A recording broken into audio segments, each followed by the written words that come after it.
then they went to TDU, and then we just switched to this. Yeah. The last couple months. So it's like control, whatever control gets. Yeah. And then you get the transmit version. Whatever works best for your controller to take in video. They're okay. I mean, the packs are bigger than TDU. That would do a good job. I'm just curious. And you go to. Packs is bigger. You mean like the hardware is bigger, John? Just the backpack itself. So constructed. Asking on The plate is in the middle back and bottom. Yeah. Like an extra battery for extended battery life. Put it here. Who needs a copy of the lawsuit? Because I'm printing them out right now. I'll be right back. I told you. Do you still need this one? Yeah, I mean, you can pass that one out because it's printing slow. Okay. What's that? Oh, yeah. Let's do it right here. Yeah.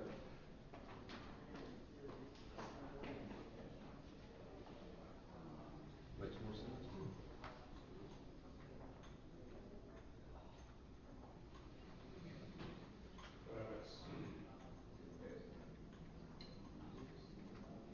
Cameron. Because I know if they did, you would get me. Because you have to go together. Or it's like from classic.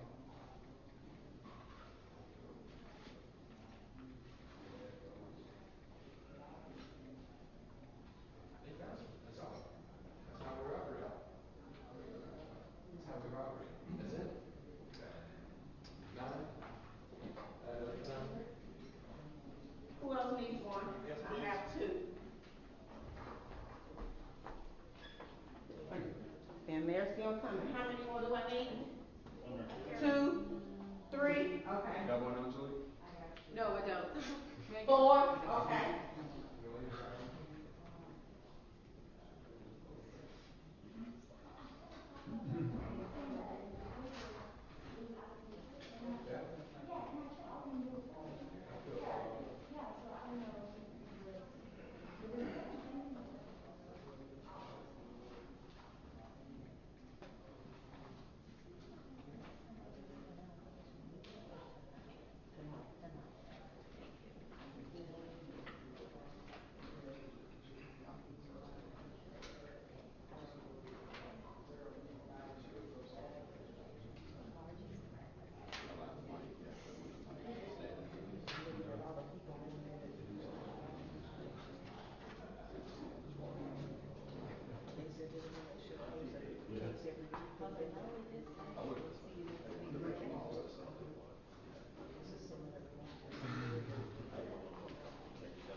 guys for your I'll use patience. the lead. Who is it?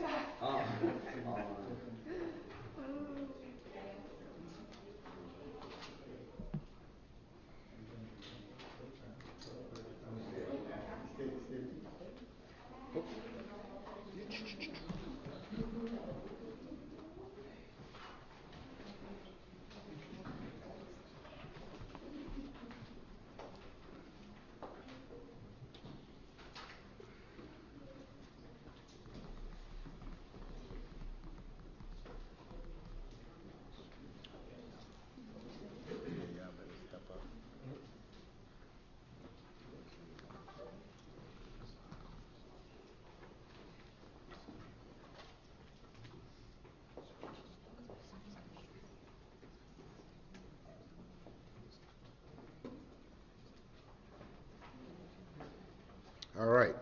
Good afternoon, everybody.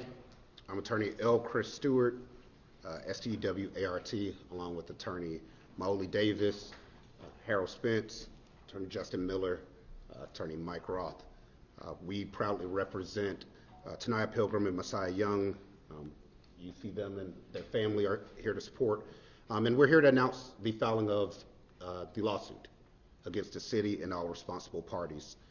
But before getting into the details of this lawsuit, we wanted to remind the country and the city of how horrific this incident that has not received the proper attention that it deserves for the abuse of kids. We have been caught in the George Floyd case, which we had the honor of working on, and all of the other tragedies, but what we are not discussing enough is the damage to children and the horrific nature that these kids were attacked. You can play the first one, Kelly. This is a reminder of what happened on that day.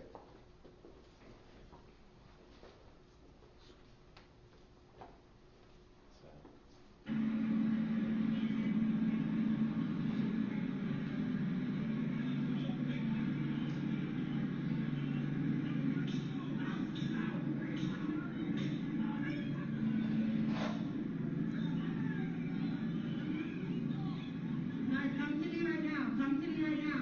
Come to me right now. Come to me right now. Come to me. Come to me right now. Did someone just got tased? Come to me right now.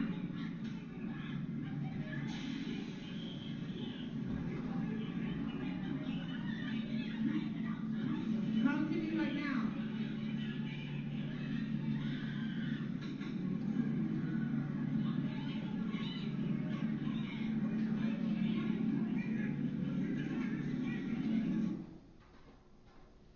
Go to the next one. This is the body cam video that we've been able to get from the officers.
Oh, we're not done yet. You can play the next one.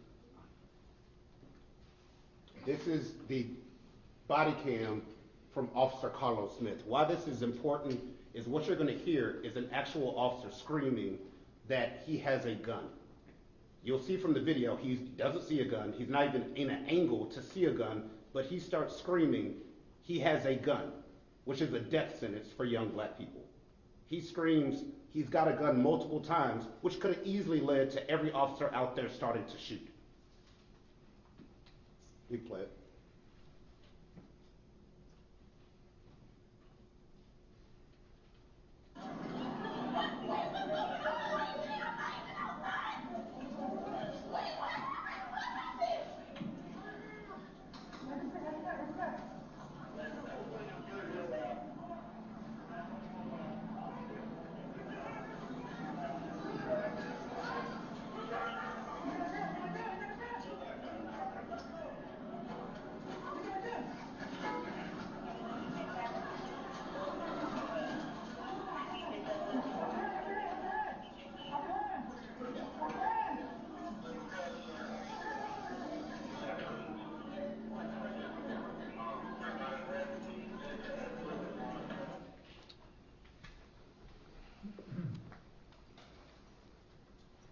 And this is the state of policing in our city. I think you now have a great example of when an officer will scream, "There's a gun," when there isn't. There was no gun, there was no weapon, there wasn't even mace, there was nothing. Yet he screamed multiple times, from a distance, he's got a gun, which could have got these kids killed and bystanders that were near. Because if one of the other officers believed him, they would have all started opening fire. It's just like when they scream, "Stop resisting," and no one's resisting. It's to justify bad behavior, which ends today. And Mauli's going to discuss the impact of this situation. Good morning. I'm Mauli Davis with the Davis Bozeman Law Firm. And as I looked at this, and I looked at these young people and their reaction, and I think of my own sons, I thought of a quote from this morning. I was just thinking about accountability. And I know the pain that they've been going through and they continue to go through. And accountability is what relieves pain and brings peace. And unfortunately, there has been no accountability. The city that we all love, the city that has been lifted up on so many occasions as a city of civil rights, a city of human rights, a city of giants and of heroes and sheroes, this city has failed to take responsibility for the children that these parents entrusted to this city. And it's really overwhelming to think that they could be handled in this way and their lives change so dramatically and no one step up and say, "We need to make this right." That's the only reason that we're here. We're here because the city has been unwilling to make this right. And when we say city, we mean the entire city. From the mayor's office to the city council, the entire city is responsible for what happened to these young people on this dreadful night. And we as a community have to take a position that enough is enough. We said last week when we filed Sequoia Turner that June would be the month of reckoning for the city of Atlanta.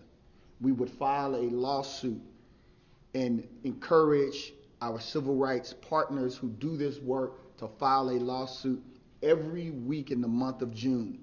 We're about to celebrate Juneteenth. It's going to be a federal holiday and celebrate liberation, and we are still treated as second-class citizens in this country, in a city that is majority black run.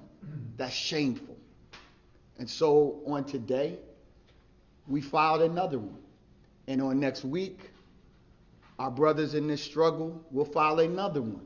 And then the week after, we'll file another one until we recognize the need for change immediately.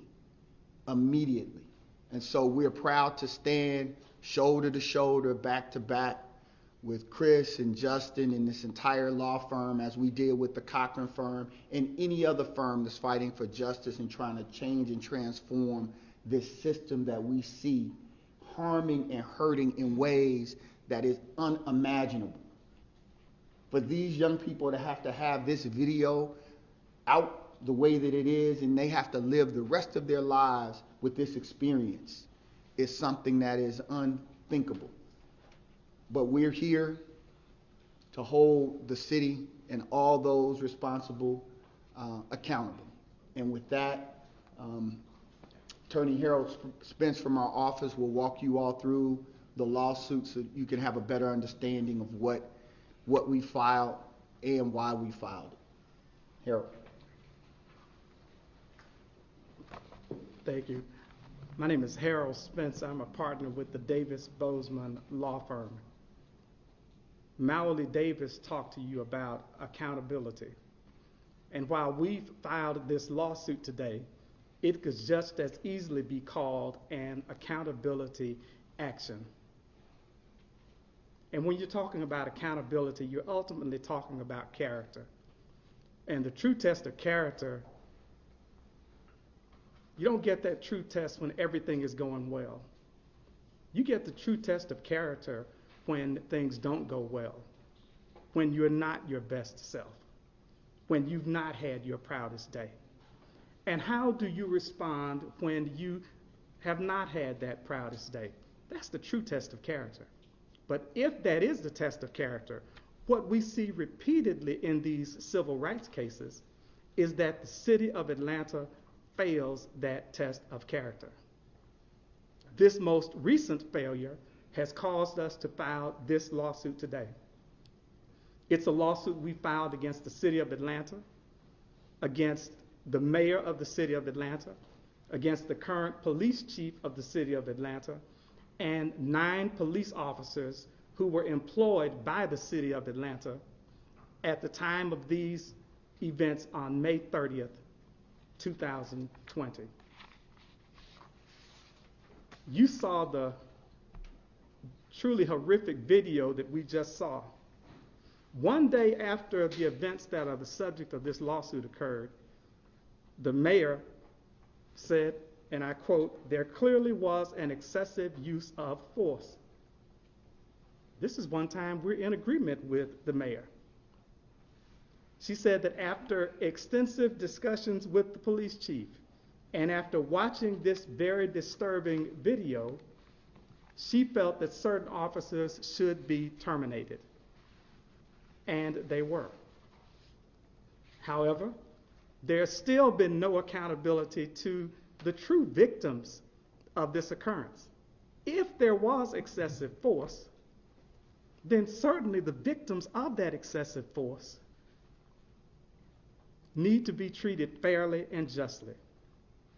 So we filed this lawsuit in federal court here in Atlanta against the parties that I just identified. We've made a number of claims in this lawsuit. First, we're contending that there was never any basis for the police to seize the physical persons of Messiah Young and Taniyah Pilgrim, or to seize their vehicle. There was never a basis. Taniyah Pilgrim was never charged with a crime at all. And if she wasn't charged with a crime, then what is the law enforcement predicate for seizing her person? Messiah Young was charged with eluding police. That charge was dropped the next day. Why? Because they were well aware that it had no factual or legal basis. So if there was no factual or legal basis to charge Messiah Young with the crime, then why was his person seized? Why was he arrested on May 30th? Perhaps we'll get an answer to that question in this lawsuit and as we go through the lawsuit process. We filed a number of other claims in addition to claims that their persons and property should not have been seized on May 30th. We filed a claim for excessive force. That is a constitutional violation. It doesn't take being a lawyer. It doesn't take being steeped in the law to understand that what Attorney Chris Stewart just showed on this screen constitutes excessive force. And it's good that we have this on video. There was an advertising executive in the 1920s, Fred Barnard, who coined a phrase that we still use to this day, and that is that a picture is worth 1,000 words. But if a picture is worth 1,000 words, then how much is a videotape worth? So you got to see the harrowing scenes that these videotapes depicted. You got to see the excessive force yourself. You got to see how frightening this was to these 2 young people. I can't imagine being their ages and going through what they went through, with Taniyah Pilgrim being tased twice, Messiah Young being tased twice, guns pointed at them being forcefully pulled from their vehicle and then slammed onto the concrete pavement. Can't imagine what these young people went through that night and what they're continuing to experience. And why did all of this happen? It began because Messiah Young took out his cell phone and was filming a city of Atlanta police officers rough treatment of a citizen, something that he had every right to do. He was in his vehicle, it was downtown, traffic was at a near standstill, and he was just filming. And because of their anger over the filming, all of this ensues. So we filed a claim that part of the police misconduct in this case was in retaliation for Messiah Young's exercise of his First Amendment right to simply film that officer's actions. We've also filed a claim against the mayor and the city of Atlanta. Barely 4 hours before the curfew of May 30th went into effect, the mayor issued an executive order. But she didn't provide for any vehicles that were traveling on the roadway. What about the folks who didn't know about this executive order that established a curfew that had only been imposed 4 hours earlier? Two of the people who didn't know about the curfew were Messiah Young and Tanaya Pilgrim. She also didn't make any allowance in that executive order for vehicles traveling through the city of Atlanta. So we're contending that that executive order was vague, overbroad, and constitutionally unenforceable. And that's why we've made claims against the mayor and the city of Atlanta. Now, we've also made claims that didn't originate just on May 30th, but that are reflected in a long history in the city of Atlanta's police department of deliberate indifference towards certain types of police misconduct. The law requires police officers, when they see other officers engaging in constitutionally excessive and improper conduct, to intervene. No officer intervened that night. In fact, they all became part of this maniacal sort of feeding frenzy against these two young people. And so when you see the lawsuit, you'll see that we've cited a number of instances over the past 2 decades when the city of Atlanta has been informed of excessive force claims and where officers who should have intervened to stop their compatriots from engaging in this excessive force failed to do so. We've also made a claim in this lawsuit that the city of Atlanta fails to seriously investigate instances of excessive force. And we've cited a number of instances over the past 20 years when the city failed to do that. So when the city fails to adequately investigate claims of excessive force, when the city fails to hold accountable officers who should have intervened, what does this do? It gives them license to act in a way in accordance with what they have to believe is city policy, to act the way that they did on May 30th, 2020. Additionally, we've made claims under state law against the officers in their individual capacities for assault and battery, trespass, false arrest or false imprisonment. And one of the most serious claims that we've made, you heard Attorney Chris Stewart refer to, willful misrepresentation of a material fact and deceit. There was no gun. But the mere claim that there was a gun caused one officer to draw his weapon and to point it at Messiah Young. It's not difficult to think how much more tragic this incident could have been because of that material misrepresentation. So these are some of the claims that we are bringing against the city of Atlanta, the mayor, and those 9 officers. And we're proud to work with the Stewart Law Firm to hold these defendants accountable for the harm, the needless and unnecessary harm that they've done to these 2 young people.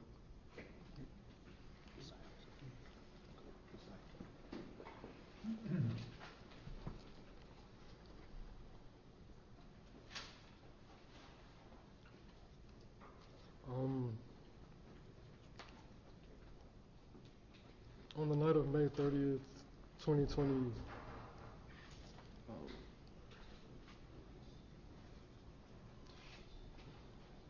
a huge part of my life was diminished, and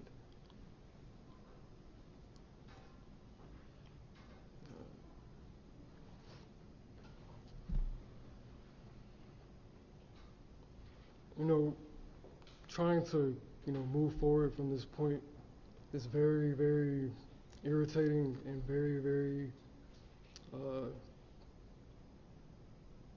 kind of triggering at a point. Just seeing brutality continue, you would think that there would be some type of reform or change at this point. Every day I'm reminded of something from that night, or the weeks after, having to push through and kind of, question everything. It was probably the most confused I've ever been, and I still am. There's no reason that the events that took place that night should have transpired how they did. It makes no sense at all. These are so-called professionals doing their so-called job, but we see on a daily basis that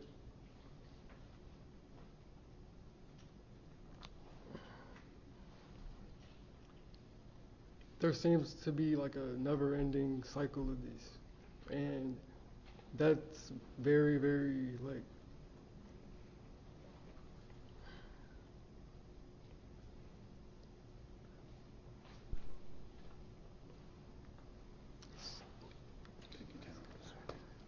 I don't know. At the end of the day, we can do what we can to try to move forward from a traumatic experience or something that, was life-changing. But until there are steps taken around the central problem, I'm going to be reminded of this every single day of my life. So there just needs to be something done so that people don't experience this ever again. There are families throughout America who have lost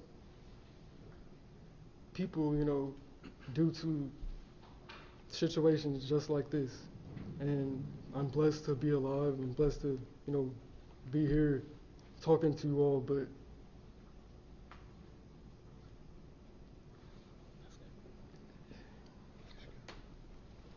it's crazy.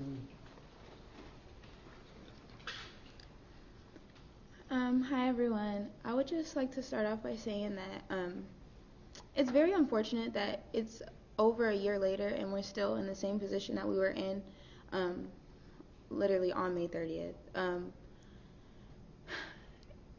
Living through this has been such a horrifying experience, and like the anxiety that night brings me every day, the nightmares that I still had to experience almost every single night.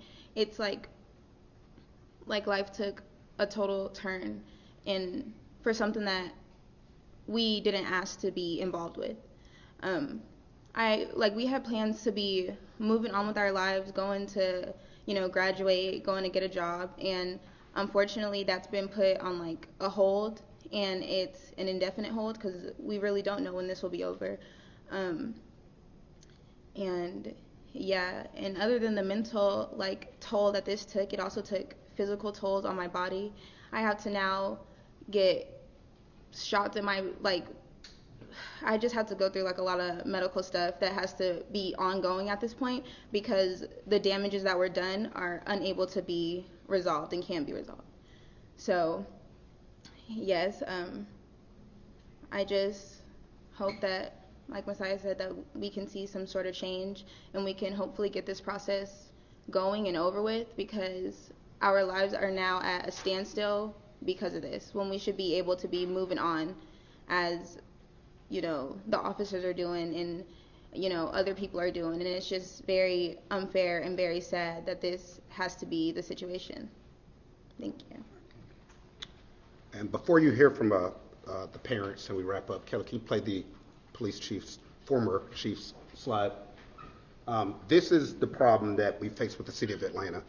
We're going to be forced to litigate this case for years, because the city of Atlanta, city attorney, refused to settle these cases or take them seriously. We've tried to talk to them.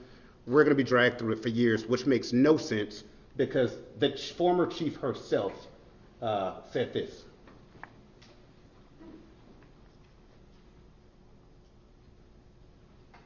And we went from there to 3 in the morning, and it's being put before me that this video, and we went from there.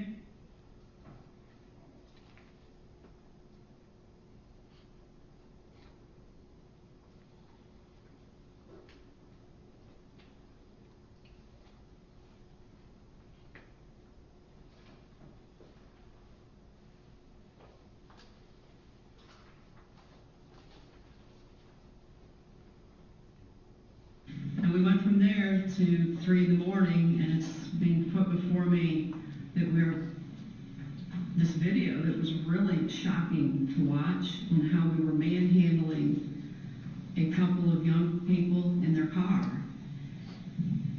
And to be fair, I knew it was bad, but I really wanted to believe that the body-worn camera footage would provide some larger view that could better rationalize why we got to this space. And having spent most of the afternoon with the mayor reviewing the footage exhaustively,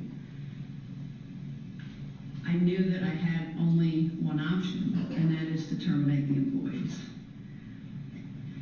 And I think as law enforcement, if we're ever going to get out of this space that we are in today, we have to recognize that our behaviors cannot consistently be pardoned because we are law enforcement.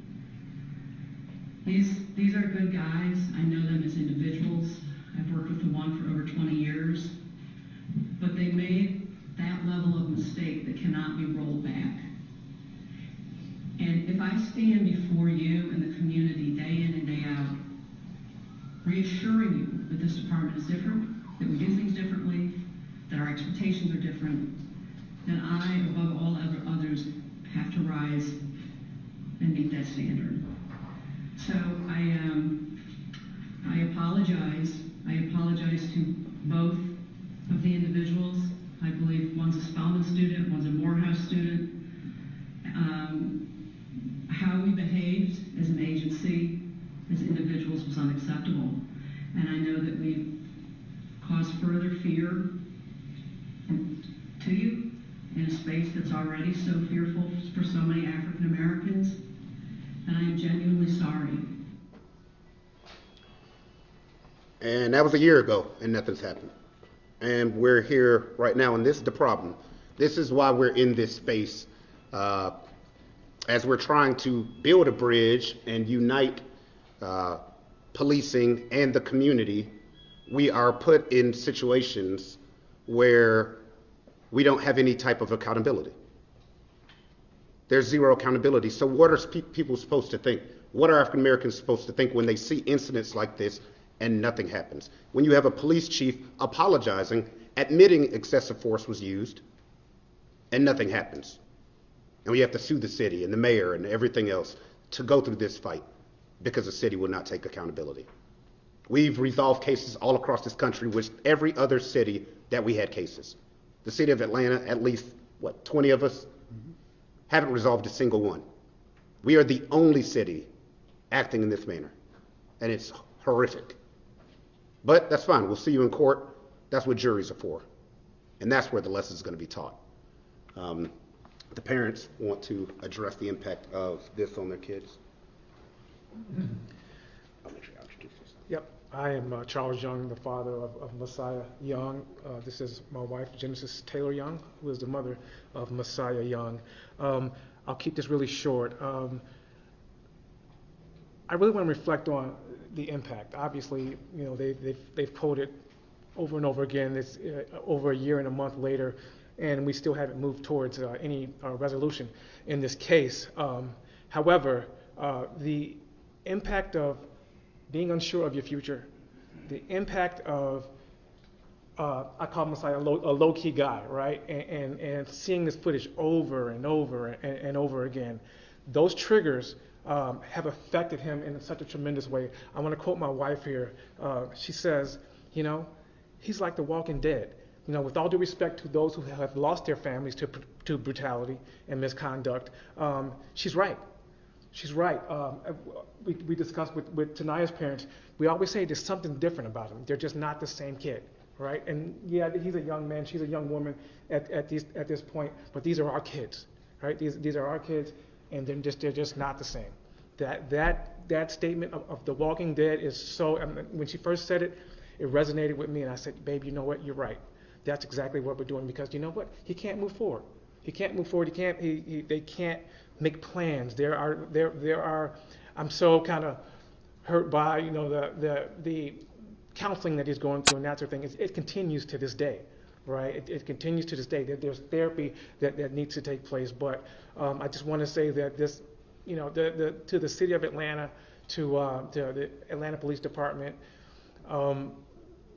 There's something that can be done. We know that there's something that can be done. We are at a moment of change. So let's just start. Let's take steps to make that change. It's not a difficult thing. It's not a difficult thing at all. And I sense your frustration, obviously, with the city of Atlanta as well. But let's just make this change, right? Let's just start to take steps to make change. Let's impact change. Let's not put this thing behind us. Let's put it in front of us and build from it. Thank you.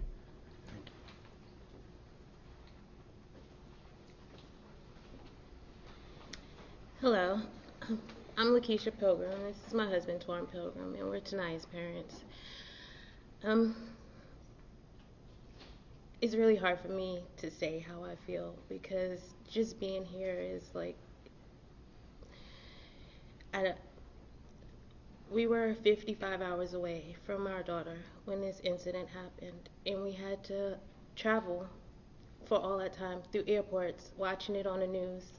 In foreign countries, we're seeing this happen to our child, and we couldn't be there for her immediately. I left a little girl at Spelman to pursue her dreams, and I came back to a shell of her. I see her and Messiah every day, and I watch them struggle. I watch them try to be normal, and at this point, we don't even know what normal is, because their lives have changed so much. We just ask, like, for the people who did this to them to be held accountable. And that's all we can ask for and pray for. Thank you. All right, questions? Yes, Dennis Farr, Hip Hop Inquirer. As I look at the lawsuit, I noticed that Chief Shields is not listed on the complaint. Is that an indication that she may be cooperating with the attorneys in pursuit of justice? No, good. No, it's just for legal reasons we named the current chief of police. Messiah, when the video was being played, I noticed that you averted your eyes, and when you spoke to us, you talked about it still being a trigger. Is it still hard for you to see the video? Yeah, listen, this is a real trauma for him. Of course, it's very, very difficult for him to view this video. It's difficult for you watching him view the video. So imagine how he feels right now and how he felt then. So yeah, it is very traumatic. It's not something that you want to keep reliving and keep talking about time and over again, which they have to do. Mr. Stewart, Attorney Davis spoke to the role that these kind of lawsuits play, as we've had the discussion about policing in America. I wanted to see if you could also speak to the overall role that these kind of lawsuits play as the discussion of policing in America continues, and as they were out to protest and understand.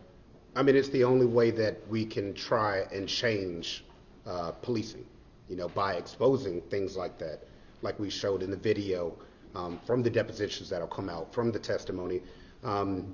You know, you see the battle over the George Floyd Policing Act, how that's just stuck. When that would help the community, that would change policing. You know, a lot of people have this insane view that by filing these lawsuits or by wanting accountability against police officers, that you're against policing. It's the dumbest thing in the world. Just because you're fighting for civil rights doesn't mean you don't respect the officers that are out there risking their lives. But you do have to hold the officers accountable that practice this kind of brutality. Why is that so hard in this country? We get held accountable as lawyers if we do something. You're going to get held accountable at your job if you do something. Why is it, as the chief said, why is it that accountability doesn't happen just because you have a badge on it? It will protect the community and it will protect the officers that are actually out there doing a good job. So we have to keep fighting in court because accountability is rare. Your firm negotiated with the city of Minneapolis government in a lawsuit there. How would you contrast the approach that city took to what you're seeing now? Night and day. So the city of Minneapolis was actively trying to rectify the situation that they knew their officers caused. The city of Atlanta is actively not trying to do the same thing. And we're seeing this in every single case, as we discussed with you earlier. So this case is no different. The city hasn't reached out to us and said, hey, listen, let's talk about it. Let's figure it out. Let's work on it. And the city of Minneapolis did those things. And you see the difference in how these two situations are playing out in these two different cities. Do you think there'll ultimately be that accountability on the criminal side? Because I guess that's still working its way through, or where does it stand with a couple of these officers? I mean, you've seen some of them are back to work, and they have their jobs back and they're moving and their lives are moving along. So the accountability is not on any side. They're not moving on the criminal side and they're not moving on the civil side. So for these kids, they're in limbo. They're stuck. And like they said, they can't move forward because they don't know what's happening. So these are people who are not trying to do small things. They want to do big things. They want to move on. And it's just stuck in limbo. It's not moving civilly or criminally. And that's why we have to do things like this today. What's the realistic timeline of what happens next? As far as the civil case is concerned, they have, amount of time to answer the lawsuit, and they'll answer the lawsuit, and we'll start discovery, and we'll get to the bottom of what's going on, and we'll actually figure it out and see if the city actually wants to, be serious about this or continue doing what they've been doing. All right, last one. So we'll see you next week for more accountability? Yeah, in the next week. You'll see the lawsuit next week. And another one. And until we get some type of resolution, some type of movement on these cases, we're going to continue to be here. So, get your cameras ready and make sure your phones are charged up.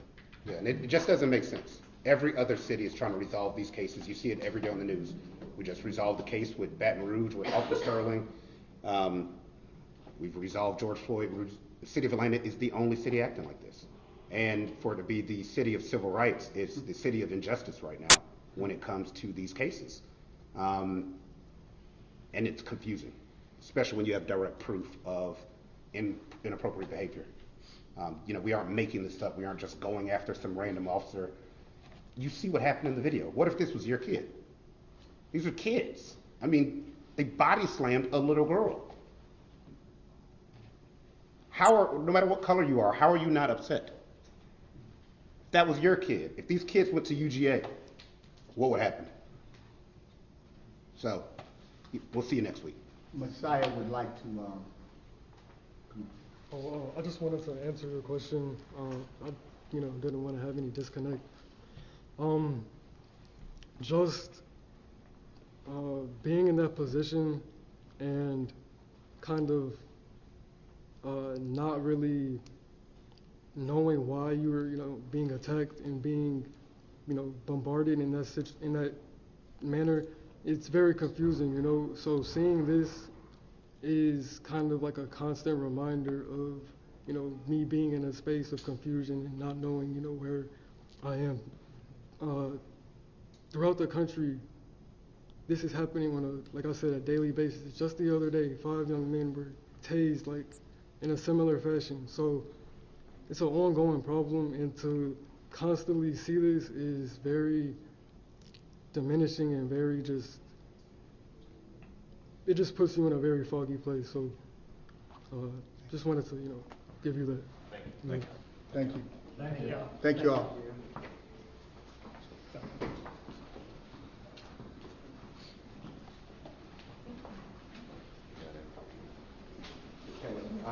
Kelly will email links if y'all leave your card to all the videos that we got from the body.